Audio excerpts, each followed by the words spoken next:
Hello people, today I have with us the high-grade Witch from Mercury, Chuchu's Demi trainer.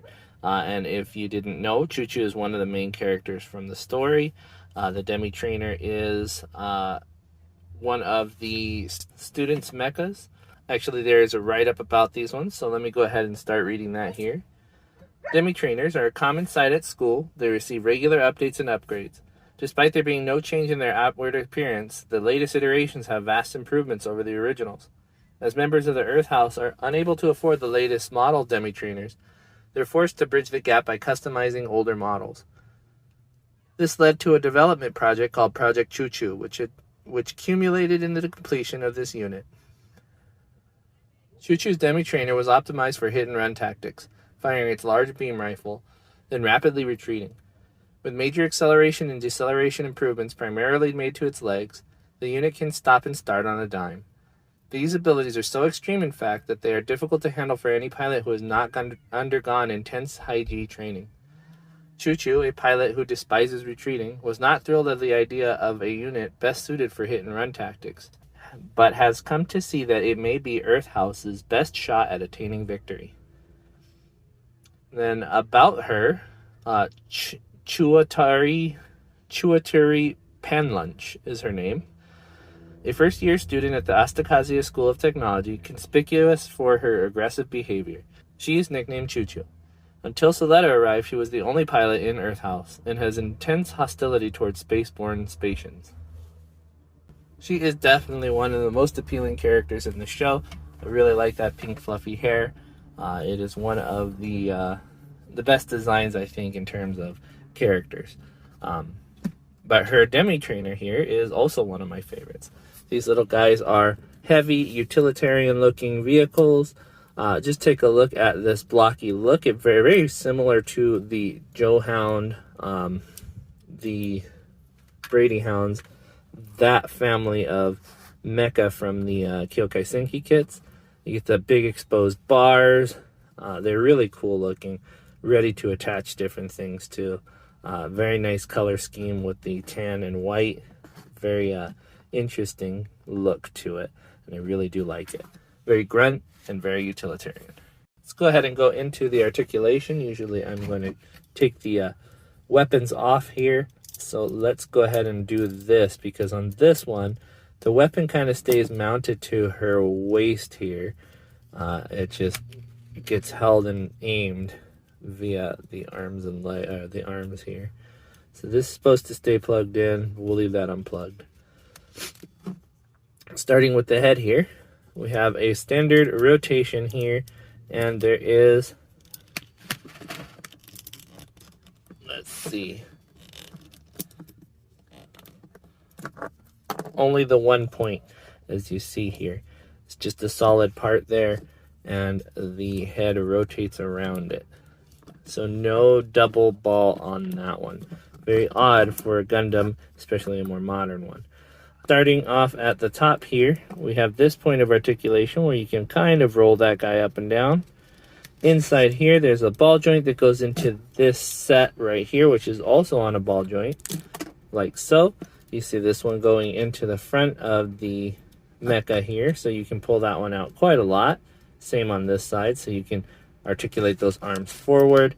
That does help a lot with this mega oversized weapon. You can also move the arm up and down on that joint. And because this one is a ball joint, you can, of course, rotate that inside the ball. And it does move in the standard ball style. Okay, and then right here, we have a point of articulation allowing you to rotate your arm at that sector. And then you have 1 point of articulation at the wrist, at the elbow. So you have that one moving up and down. And a ball joint for the hand, which is a very peculiar hand with only 3 fingers. On this side, instead of that rotation you have here, you still maintain that one, moving up and down right here. But you also add a ball and this shield. This shield I don't think is replicated on the standard Demi trainer. This one is the special one just for her mobile suit. But it doesn't take anything away from the articulation, with the exception of that shield. you can still move it just like you can on the other side, as you see here.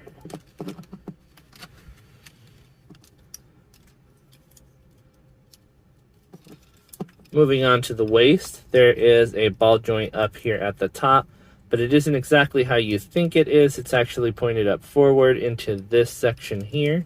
So you can move that up and down like so. Is it a ball joint? Yes, it is.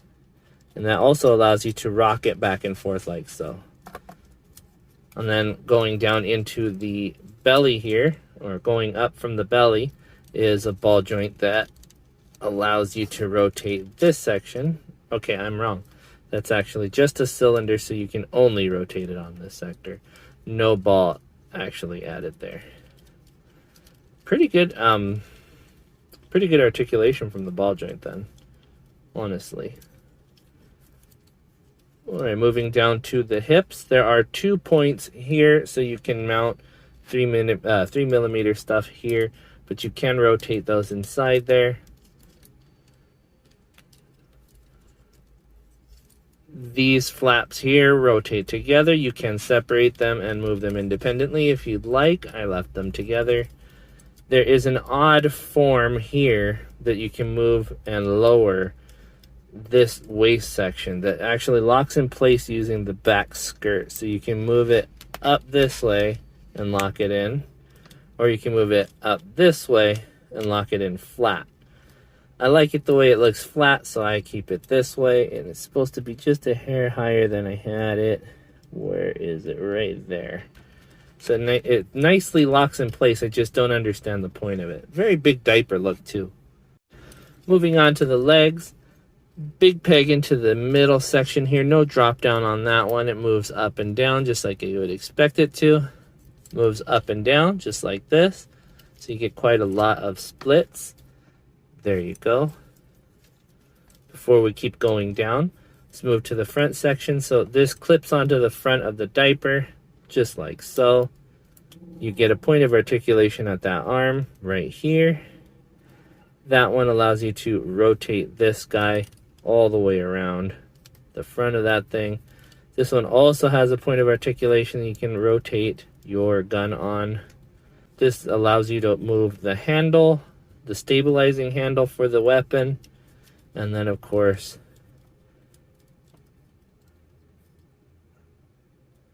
you have one set of rotation around here for the other handle.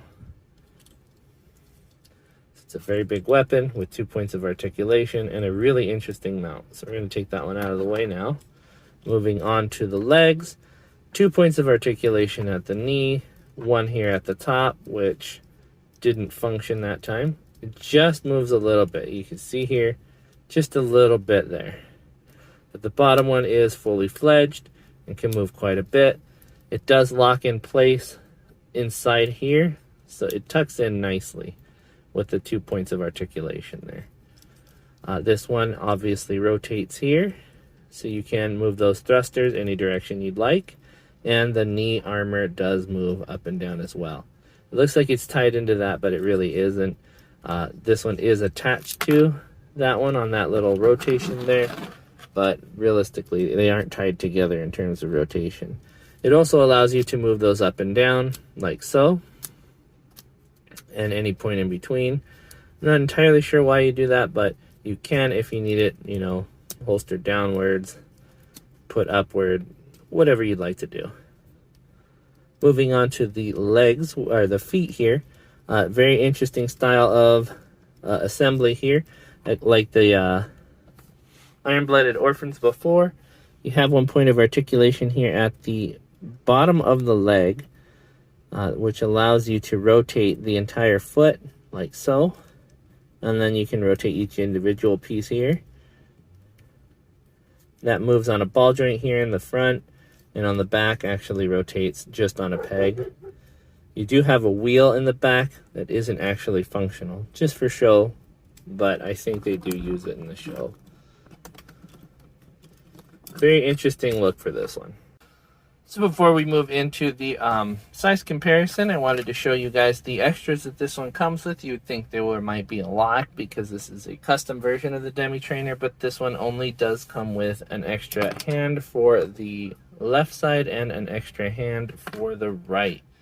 Other than that, it is completely on its own. So it's a what you see is what you get kind of kit. All right, and for a size comparison, here is my GBN base Gundam. This one is in 1/144 scale, just as the Demi trainer is. They are both high grade units. As you can tell, he's a little bit stubbier than the Gundam is. Here he is standing beside the Alto from 30-Minute Missions. This one is also in 1/144 scale and is approximately the same height, although the Demi trainer does look a little bit bulkier and a little bit more utilitarian looking than the Earth Federations does, the Earth Alliances does. Standing beside the 1/100 scale Jinrai from Frame Arms, you can see this one is a bit smaller. They do have a very similar aesthetic, in my opinion, though, that bulky utilitarian look on top of a more spindly frame. I like it a lot. All right, and who better to judge the mecha that is piloted by a cute anime girl than a cute anime girl who is a mecha. This is Architect from the Frame Arms Girl series. She is in roughly 1/12 scale. All right, and the bulky master grade 1/100 scale Alex Gundam, dwarfing the little Demi trainer. They do have that similar aesthetic, though, that very utilitarian look, almost the exposed parts on the armor, and it's pretty cool, though. I do like the way they look together. All right, and I think that's going to be roughly it for this one. I think my favorite parts about this are its look. I think the way it feels in your hand, it's kind of rough and tumble. I like the way it has that exposed wire that brings the generator into contact with that big gun. I like the concept of it being a hit and run type. Very bulky looking unit. Running fast is kind of funny to me, but if it does what it's supposed to do, then who am I to judge? This is a very nice looking and very well articulated little craft, so I think it is one of my favorites from the show so far. The pop and swap ability from the hands is a nice touch. You know, you get those extra hands with a very odd 3-fingered proportions. Very fun. And it is able to be used with many other model kit systems. So you have some 3mm ports here on the side of the armor here. Here on the backpack, it is able to be compatible with like 30-minute missions and stuff. So if you wanted to add this to your collection of 30-minute missions, it almost fits in exactly well with those Volpa Nova looking heads. They're really cheap. The Chuchus, I think, was a little bit more expensive than the regular one, but I bought the regular one for what, $16.99, something like that. $16.99 is not a lot for a high-grade Gundam. I think that's actually a really great price. For what you get, though, I mean, there isn't a lot of extras, but the model kit itself is really cool. I think definitely worth the price. But I think that's going to be it for this video, guys. Stay tuned for more. I am finally rid of all the fireworks in the neighborhood, and I'm ready to get these things rolling again. I am so sorry for all the time that I've taken off, but it is what it is. You know, some things can't be avoided. I will see you guys next time, or you'll see me, but more than likely, you'll see my stuff. Bye-bye.